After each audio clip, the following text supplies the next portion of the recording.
ముఖ్యమంత్రి చంద్రబాబు నాయుడు గారు తెలంగాణలో ఒక ఆహ్వానం మేరకు ఒక చిన్న ఫారెస్ట్ ని, అంటే న్యాచురల్ ఫారెస్ట్ కాకుండా మనం పెంచే ఫారెస్ట్ ఒకటి విజిట్ చేశారు.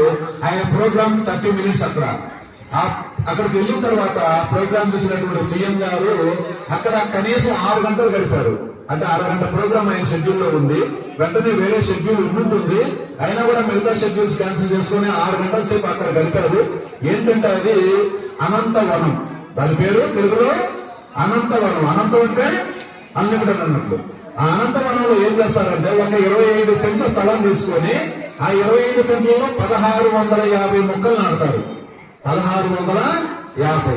ఆ 1650 మొక్కల్లో మన బిల్డింగ్ అంతా ఎత్తు పెరిగే మొక్కలు ఉంటాయి, మీడియం మొక్కలు ఉంటాయి, చాలా చిన్న చిన్న మొక్కలు ఉంటాయి, అలానే పొదలు కూడా ఉంటాయి. బుషెస్ అంటారు కదా, ఆ పొదల జాతికి సంబంధించిన మొక్కలు కూడా ఉంటాయి.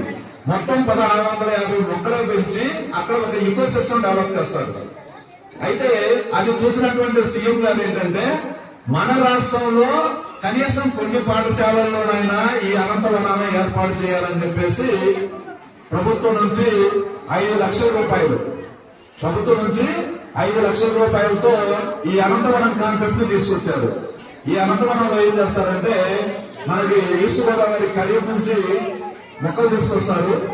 ఆ మొక్కలు తీసుకొచ్చి మీరు గమనించే ఉంటారు, అక్కడ మన గ్రౌండ్ లో గుంటలు ఉన్నాయి, అక్కడ మనం నాటుతారు. దాంతో పాటు నెట్ జీరో, ఏంటండి మీకు తెలియాలి ఇది ఏంటి, net zero. Net zero concept లో ఉన్నాం మన స్కూల్ ఇప్పుడు.